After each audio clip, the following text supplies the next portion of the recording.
What motivates at this point in time is what is really of interest to you, what will keep you relevant. The chaos brings creativity, not the orderliness. In a way, you can say I was fired in my first job and I was fired in my last job. So, sir, this is not the first time that I'm speaking to you. I remember the first time was in 2017 or 18 when I asked for some career advice, and I got a appointment after around 2 months or 1.5 months to your office. And back then, you used to work for Carvey Computers. They changed the name, I guess. Yeah, it's called K FinTech now. It has been rebranded Okay. and it's called K FinTech now. And Yeah, you were with them for 7 years ish. 8 years almost. So now what do you do? Tell us about your business. So yeah, so what happened was when I was working for that company, the Indian parent of the company got taken over by General Atlantic, which is a very large US-based private equity firm, and they of course have presence in Far East in Singapore and through Singapore in India. So the company was taken over by them. Almost 83% of the company was taken over by them. And then they decided that they didn't want to focus on Middle Eastern markets. So they gave me a mandate to sell the company. And they said, you can sell it to whoever you want. And, if they want to continue with you, it's fine. So that was my mandate. That happened sometimes in 2020, March or April, around that time. And obviously, 2020 March was when the lockdown happened and the COVID began. So obviously, there was no way that a company could have been sold or anybody could have taken a decision of that kind to buy a company when people were struggling to even see how to survive in their existing environment. And I couldn't have continued with this uncertain environment. And I needed certain certainty for myself. And also, having worked for 30 plus years in corporate environment, not having enough time to spend with my family, and the COVID times were such which obviously had created a lot of tensions and worries and stress, especially for people who were living outside of the country and far away, removed from their roots and their families. It was very different for them. So I decided to move back to India and spend some time before I could, decide what I want to do. In any case, those were totally uncertain times. We didn't know where the world is heading. So might as well be with your family, be with your people, and, if nothing else, take care of them. That was the decision that drove us to go back to India and spend 5 or 6 months over there. And by the time, it was July, September 21, things had started looking better. The second wave of COVID was behind us. That's when I decided to do something. And of course, I understand the Middle Eastern region well and had spent 14 years in Dubai before coming to Bahrain. So it made sense for me to move back to Dubai. So we decided we'll move back to Dubai. And I joined hands with one of my ex-colleagues who had reported to me when I was with Mashreq Bank in Dubai. So he was already running a boutique investment advisory business. And he reached out to me and he said, Avneesh, what are you doing that time? I was still in India. I said, nothing really much because I'm taking care of a family. He said, what do you want to do? I said, I want to move back eventually to Dubai and, financial services is a field that I understand best. So I'll do something in that. And I have enough network and connections to see me through. So he said, why don't you join me?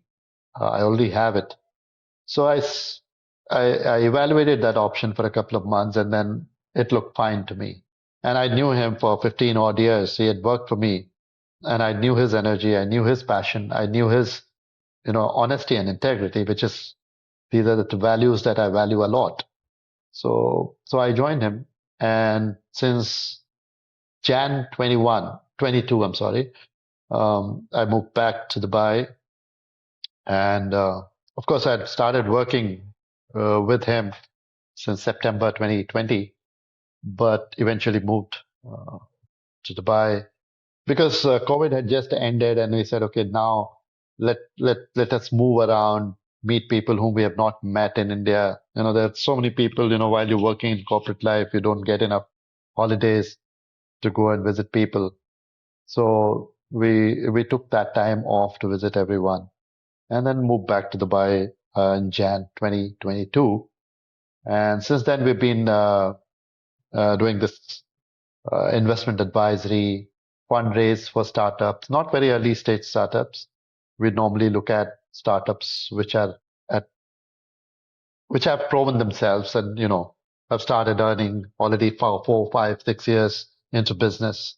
Yeah, and then we advise on a few M&A transactions across the world, not necessarily MENA region, not necessarily India or Indian subcontinent. We have mandates from the US, we have mandates from Europe, and we also have mandates here. Yeah, so that's kind of that's been the journey after Bahrain and to Dubai. I, Yeah, I, I certainly was not that much in touch with you, but I heard from Burzana that Avneesh and family had a very good time when they moved back to India, for a short while. I met them for a dinner, yeah, and yeah, she was praising the sabbatical you took with your family. Yeah. So, yeah. yeah. And okay, I have your LinkedIn profile open. I usually love seeing people's LinkedIn profile. So the new company is called Mobius Management Solutions. Yes, so this new company is called Mobius Management Solutions. So while I was in 2022, when I formally moved, in the sense when we say formally, which means you get on the company's visa as a partner, and then so that was January. But sometimes in early 23, we also decided to set up a fund in DIFC, a venture capital fund. So you would see that as well on my LinkedIn profile. It was called Seed VC Innovation Fund, where we wanted to set up a fund with about $50 million fund size and invest in startups which required $1 or $2 million of investment. So I was heading that fund as it's over here. It's called Senior Executive Officer. It's a regulated entity by Dubai Financial Services Authority or DFSA. And so it is an approved position for Senior Executive Officer, which is equivalent of Chief Executive Officers, which is a nomenclature in other parts of the world. So I was heading that fund for some time, but the regulator was insistent that either I be part of Mobius or I be part of the fund. I can't be in both the places.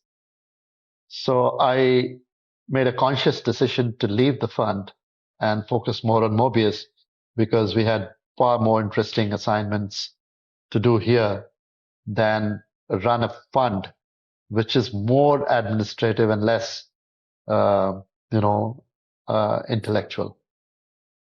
And Yeah. with the Seed VC, you were more of an employee, and with Mobius, you're more of a partner. Yes. No, I had a certain share, but not, I mean, I had a sweat equity in the company, but not the founding partner. Yeah. Okay. And what's the difference between, like, I am an employee, and when I met you last time, I was only asking advices on how to be, a better employee and everything. And I would share this advice of yours over here, if you don't mind, which was that I came to you to know which certifications and what during my masters I have to do to become, amazing. And your advice was, when you do something, let it be known that you have done it. And it was, you taught me how the game was of social dynamics and not of who has the best degree or Ivy League or whatever. Although I was going for the top 100 MBAs in the world, but the whole game changed for me after that. I hope it helped Yes. you. Thereafter, I hope it was not like a bad Yeah, advice. because sometimes you become the best, the best employee, but you're just a cog for, the ones that you work for, and they're the ones using you. Uh, so, Yeah. one thing, um, let the audience also know that you have been awarded twice by Forbes to be the best CEO in the Middle East. No, yeah, not the best CEO. It's not called that. It's called the most. It's called 50. I was among the 50 most influential Indian leaders in Arab By world. Forbes, which is a big Yeah, thing for me. I mean, I, that was a very humbling experience for me as well, because I didn't know that this is so happening, and all of a sudden I get an invite and get So awarded. So you're yeah, not the one who pitches to them, or not your company that goes around and says, we have a CEO, we would like him to be listed and judged by you or something. I I I at least don't remember having done anything like that. I only remember that my secretary had received a mail, and that too post fact, because I was wondering how did it all happen when the first time when I received it for the first time, and so she told me that they had approached her and they just wanted a company profile and profile of the chief executive. So she had submitted something to them. I think next year they didn't even bother about that.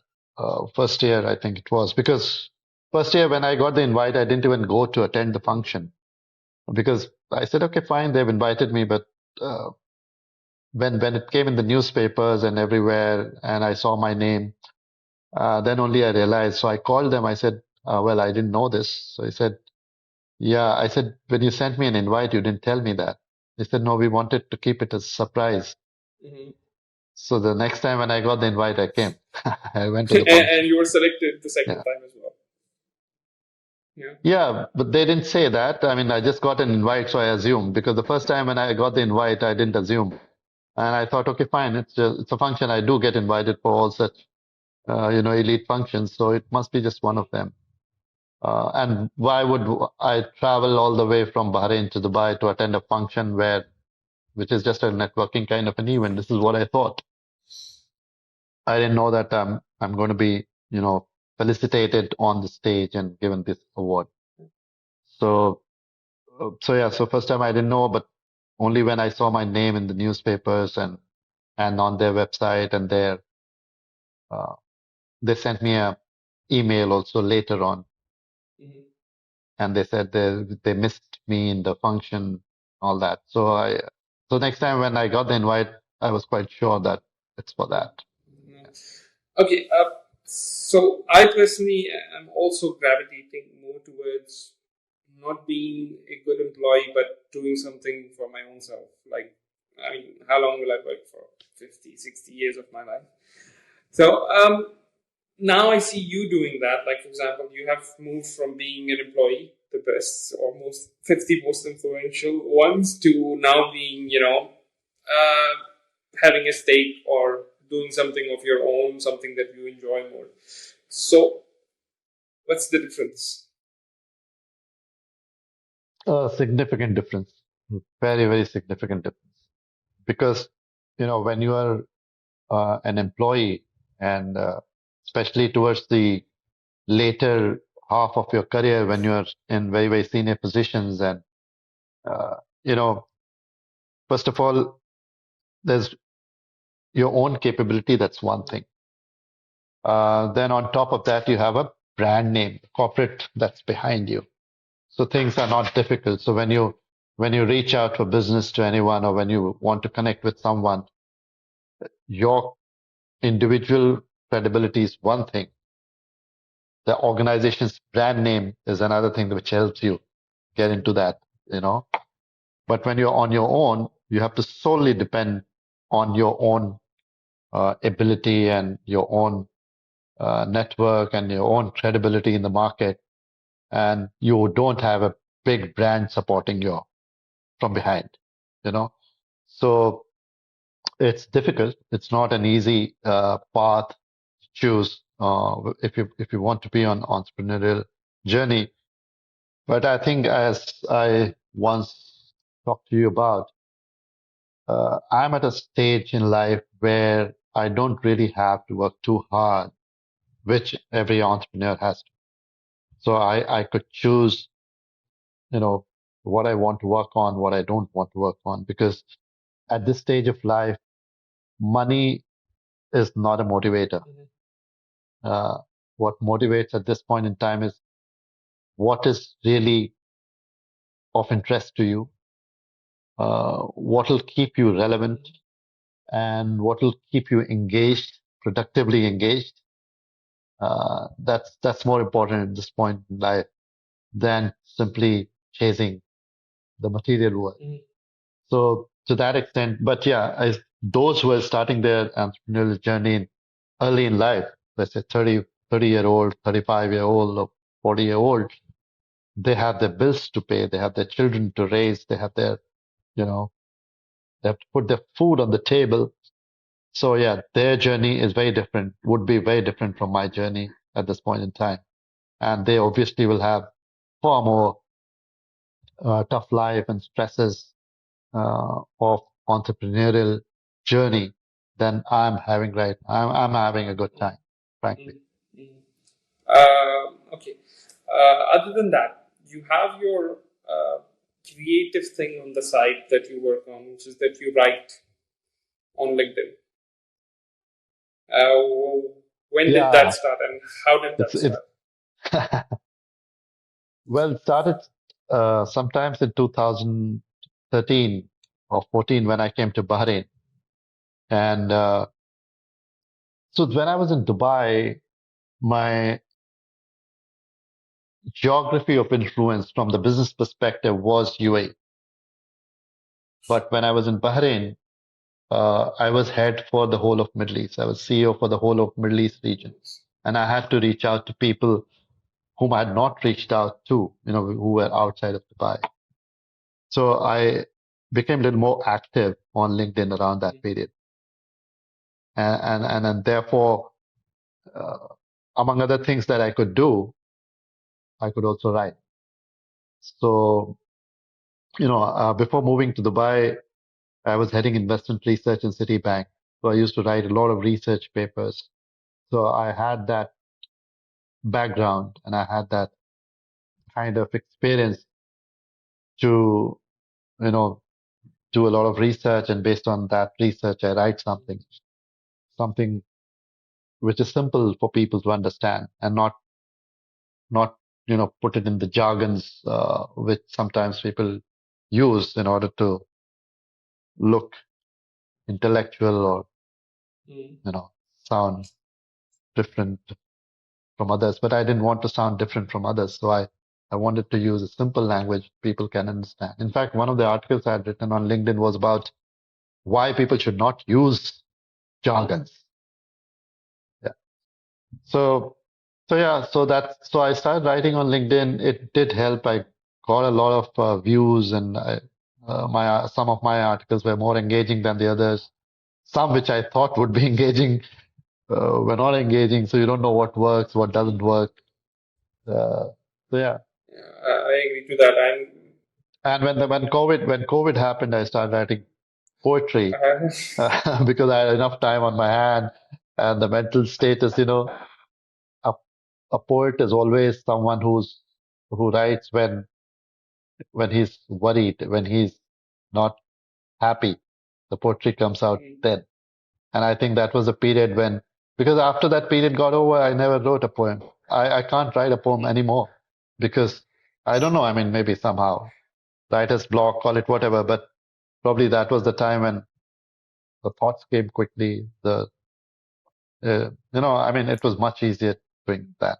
So I wrote poetry. Now I'm not doing that. Probably it was the free time, maybe. I don't know because Yeah, free time plus your mental state was that, you always thinking about your children who are not with you. You're thinking about your family, which is not with you, the extended family, your brothers, your sisters, your mother-in-law, your mother, you know. So, so you're worried about them. You don't know where this is heading, this situation's heading. Yeah. Nice. I remember listening to a lot of that poetry. And you have let one of your son to go towards a very creative side and tap into his creativity and, to be whatever he wants to be. And on the other side, I remember you giving me an advice that, when you got this advice that why don't you leave your job and go towards fully towards writing on LinkedIn or become a writer and everything. And I remember you saying that if I go all in on this, soon I'll start hating it because I have bills Yeah. to pay and everything, and if it doesn't make money, I'm gonna hate it. Yeah. Yeah. I mean, yeah, in a way, you're right. See, what happens is writing or reciting poetries or doing something that you love to do, uh, you would love it only as long as it is not giving you a pressure of, making your day-to-day, you know, uh, journey. So, for example, if you let's say you are a very good artist, or let's say I'll take an example because at one point in time, because I was always good at writing, I thought I would join um, uh, an advertising agency because I thought I would do copies and I would do things like those. I'll write limericks or whatever, you know. And I thought, and I got selected in a couple of agencies, but for some reason I didn't join them. And later on, I was actually thinking, good, I didn't join because when I met some of my friends who were also good at it and who had joined, they said, Avneesh, when you're doing it for fun, it's a different thing. But when you have deadlines that this is the copy that you have to produce by this evening because we have a client meeting tomorrow at 8 a.m., right? And let's say the thoughts are not coming, then you are under pressure because creativity is something that doesn't happen, uh, you know, when somebody is ordered, okay, be creative now. You can't be creative then, right? To be creative, you have to have a little disorganized life. The chaos brings creativity, not the orderliness, Nice. right? Yeah. So, so I think, when you have to make your daily bread, uh, and your bread and butter, then I think you got to love what you do and not necessarily you do what you love. So basically, what I'm saying is if we are engaged in a job, you're working for someone, then you have to find what is it in this job that motivates you to do it. And you have to, find out a larger purpose of what that job is. So, for example, I mean, it's a very crude example, but I think very relevant. Nobody would love to do a janitor's job, right? Nobody loves a janitor's job, but that's a very important job. If there weren't janitors, our cities would be garbage dumps, right? We can't even breathe if those guys were not there.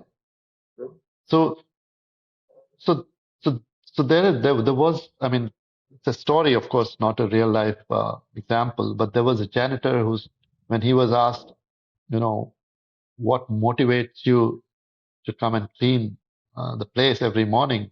It's not a great job. He said, when I clean and I see the people are smiling because they're walking on the nice roads and, so I'm taking care of the city. So that's the larger purpose of his job, right? So every job has a purpose behind it. So if you are able to identify what the larger purpose is, right? So I often quote a story of a stone cutters, you know. So there were three stone cutters. They were all cutting stones, and there was a passerby who met with the first one, and he said, "Oh, it's a very hard, laborious job. Do you enjoy cutting stones?" He said, "Of course I don't enjoy." He says, "Why do you do that?" He said, "Because I don't know anything else. So what do I do? I mean, this is the only thing I can do to feed my family. So I'm sorry, but I mean, I don't know anything else. This is what I do.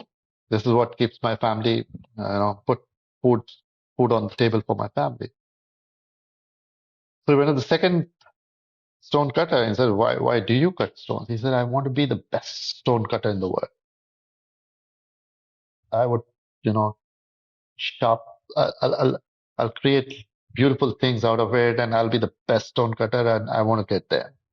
So he said, "Do you enjoy?" He said, "Oh, maybe I don't enjoy cutting stones. It's a hard, laborious job, but I want to be the best stone cutter." So he's an ambitious character. He's not bothered about putting food will come automatically. If he's the best stone cutter, food will come to his family, right? So he's not bothered about it. Then he moves on to the third one, and he says, "Why are you cutting stones?" He said, "Because uh, I'm cutting stones because these stones will go in a very beautiful temple which is coming up in the town. And I see a lot of people will come there, they'll pray, they'll congregate, there'll be a society, and people will mingle, they will laugh. So I want to see that smile, and I want to see that beautiful temple coming up." So now you can see that there are three different kind of they're all doing the same job. The first guy is most demotivated. If you teach him something or somebody gives him a better salary, he'll just move because his focus is only putting food on the table and getting a better life, and he doesn't know anything. He is the most demotivated. If you relate the same example to your day-to-day corporate life, he's one guy who's doing it only because there's nothing else he can do, and he has to earn food, earn something for his family, right? Somebody gives him something else, he's the most disengaged employee. All right. Anybody else gives him, you know, 5% more, he'll just switch Yeah. and go away. The third guy is he's one of those corporate employees who's very ambitious. He wants to go climb the ladder fast and be the best. The third guy is a visionary. He's the leader. He's seeing what his stone cutting is going to do. Right. So he's setting the direction. So this is the story that inspires me all the time. So if you can find the larger purpose of in anything, whether it's your job, corporate job, or whether your life, if you identify that, and if you're able to, not everyone is able to, but I think people should make an effort because that brings happiness.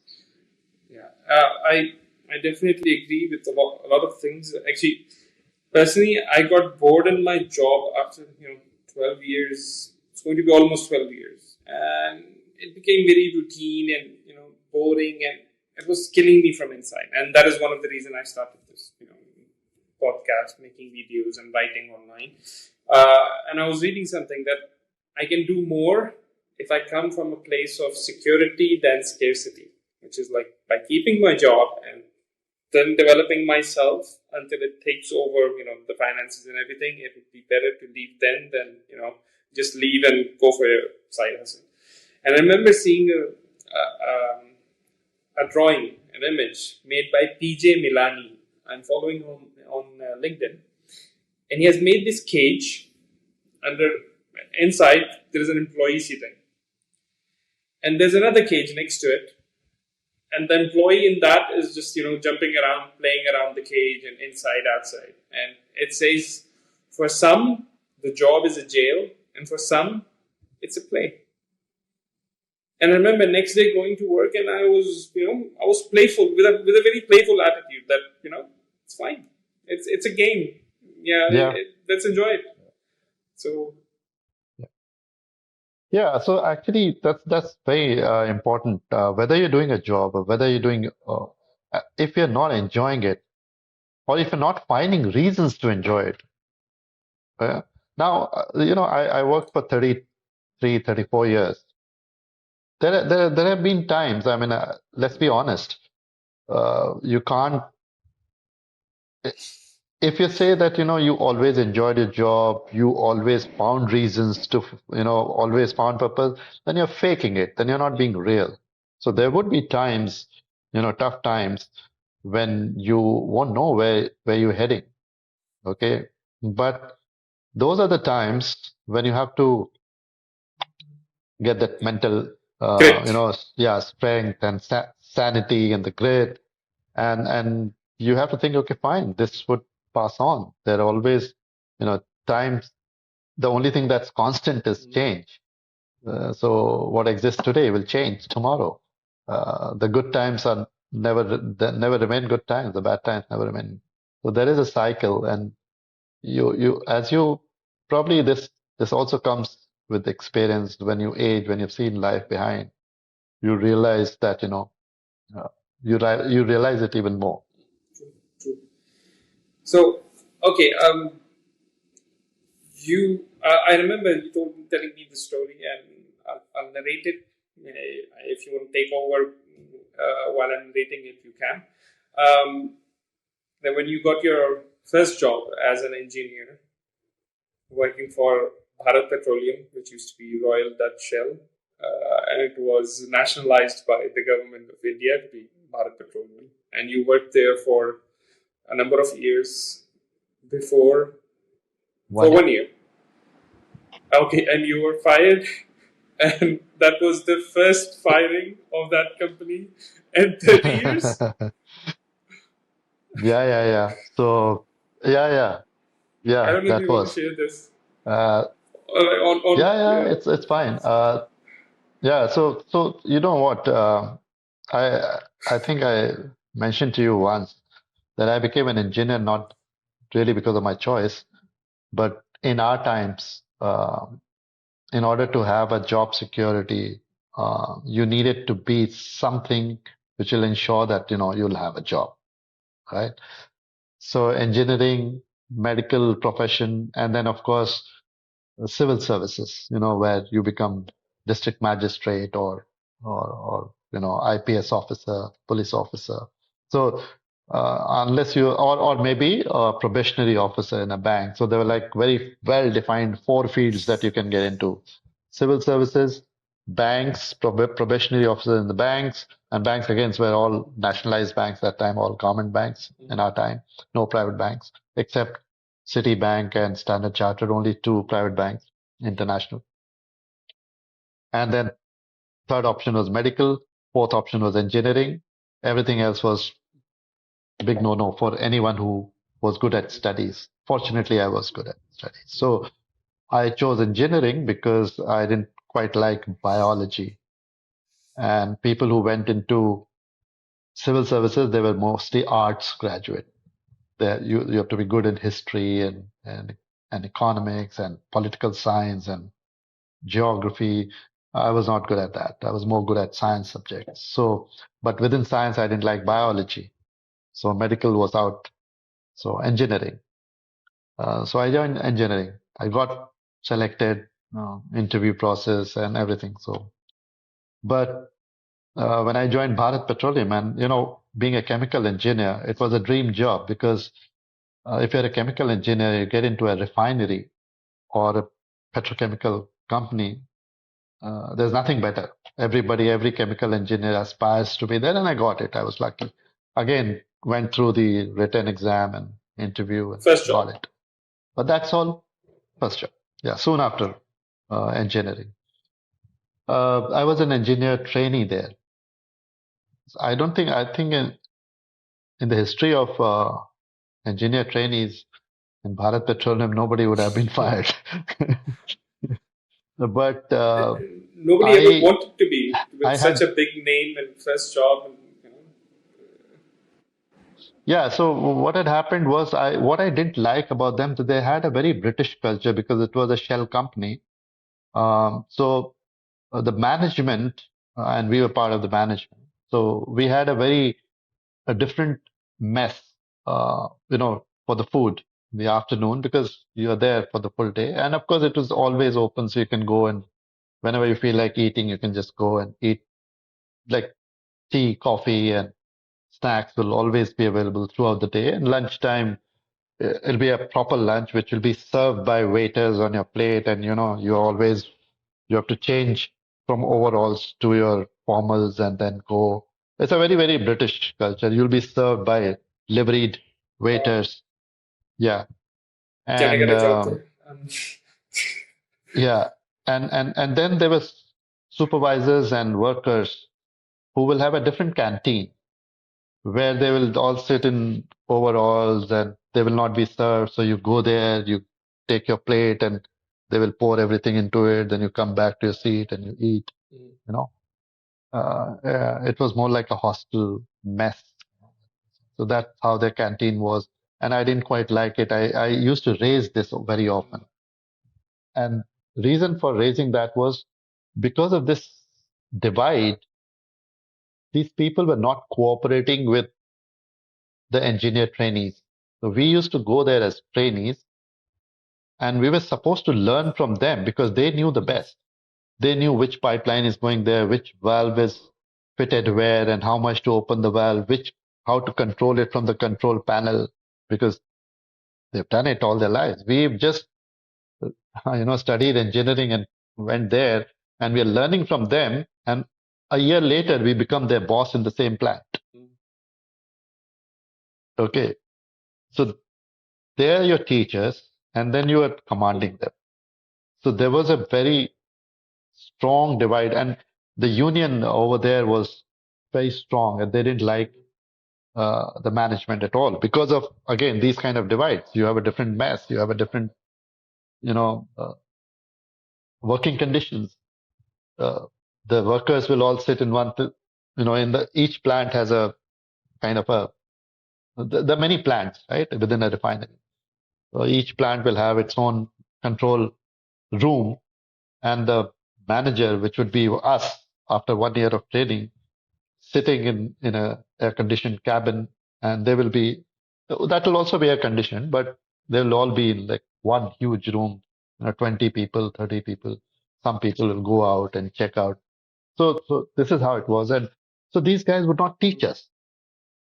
They will not, explain us everything because they knew because later on, if something goes wrong, we'll be responsible. Yeah, they will not be responsible. So they were not. So oftentimes in our HR interactions, which used to happen monthly basis, I was the only one who was speaking this. That your problem is your union, and I thought I'm doing a great job because I'm really being a manager. But I was seen as someone who's probably unionized, who's favoring the going union and not the going against the manager. system. Yes, going against the system. Yeah, and I was the only vocal one. So when it happened, it actually hit me because my first job, and I knew I've done it well.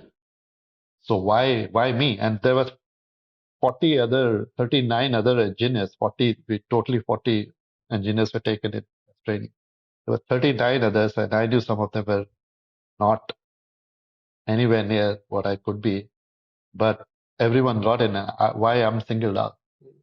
So when I went and talked to these guys, uh, to my manager who was taking care of us chemical engineers, he said, Avneesh, I think HR doesn't like you.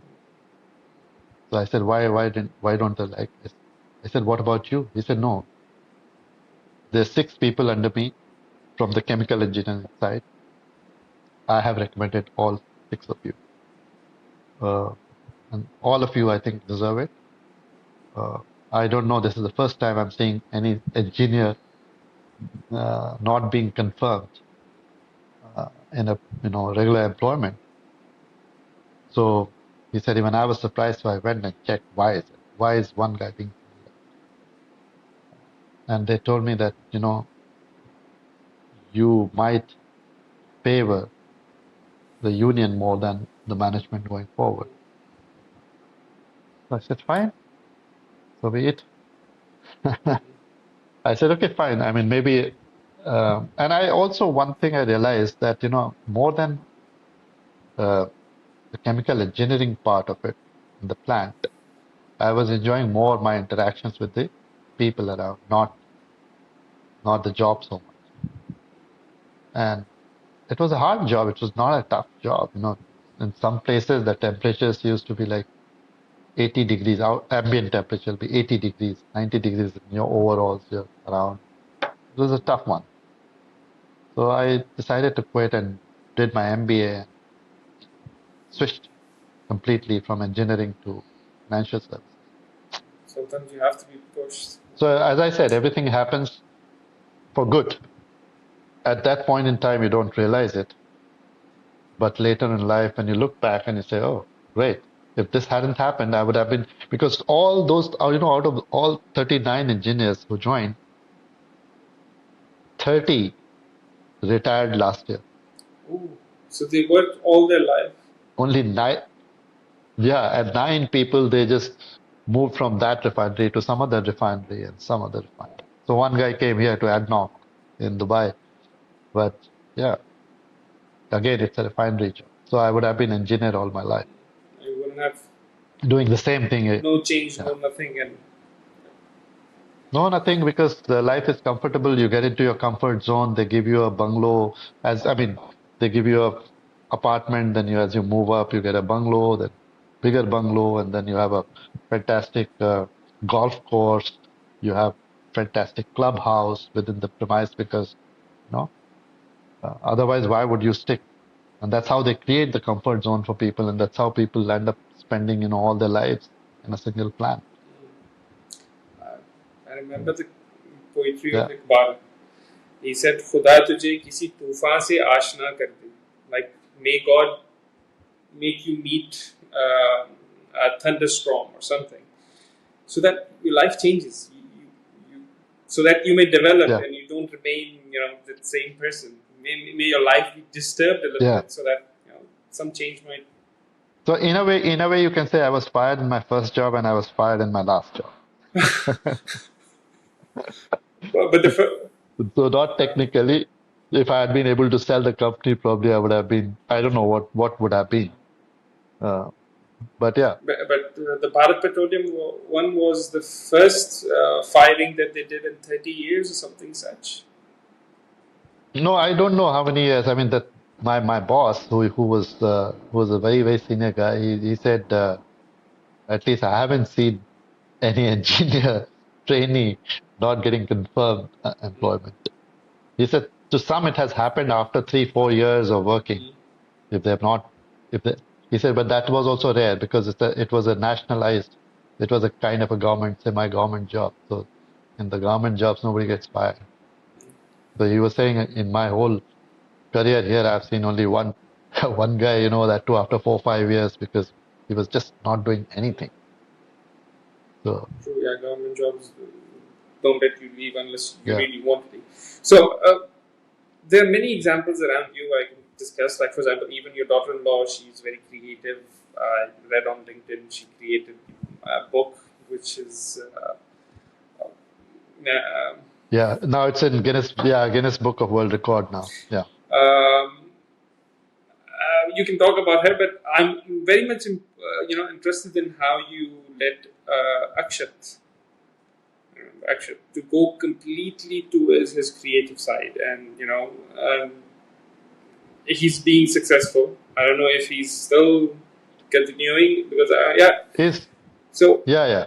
He's continuing. I won't say he's yet successful. It's a struggle.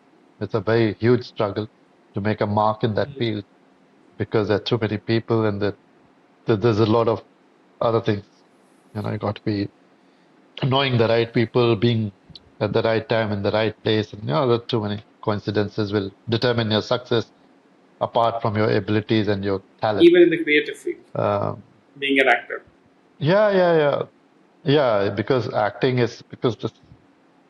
I mean, it's a very, very different ball game. He wanted to get in there, and it's not that I had to allow or something.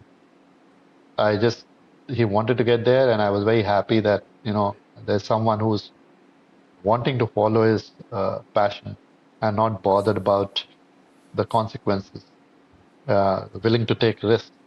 And as a young boy, I was not in that position then when I was young. So if someone is in that position and can take risk, why not? If I were in his situation, I would have done it. So if he's in that situation, why should he not do it? So that was my view. And even for the elder one, I let him do whatever he wanted to do because he was very good at science, very, very brilliant student in science, but he took economics for his graduation. So because all the economics was not a major subject for the science student. So, but yet he took that and he wanted to be in financial services. Uh, he's doing fine. He's very successful in his field. Um, the other guy, his field is tough. Uh, he's cracked a few opportunities. He's done extremely well. Whatever he's done, he's been appreciated in that. But then it's a tough field. He's still struggling, but yeah, someday he will get something. He's he's he's focused. He's passionate. So let him follow his passion. But he had your backing. Yeah, he was in a better situation, of course. So, Mm. yeah, he could do that. He was in a place of security than scarcity. So yeah, that's Yeah. nice. So yeah, that's all from me. Actually, I know many of these things we had touched them when I last met you, but I always wanted these to be recorded and known to known to the audience around us. That maybe these things were not known by people that you and I knew together, or others that we don't even know. Yeah. Yeah, some of these might not be known to Yeah. A lot of these. Yeah. everyone. Yeah. Perfect, perfect. So thank you very much for this, giving me this opportunity to let me record you and be with me here. Thank you very Thank you much. very much. Yeah, thank you. Thank you very much. And I wish you all the best in your endeavor, whatever you're doing. Good to see that you are following your passion. And I've seen a lot of your talks and some of your writing. You're doing extremely well. I mean, I've seen your growth. I've seen your growth from 2000 probably 14 onwards and now. So I'm very pleased to see that. Thank you, thank you, And I wish you all the best. thank you very much. Thank you very much. Thank you, sir. Okay? Yeah. See you. Okay. Fine then. Bye bye. If you Yeah. ever travel to Dubai or if I ever travel to Bahrain, we'll catch Yeah, up. for sure, 100%. Yeah. Yeah. Okay. Perfect. See you then. See Bye you. bye.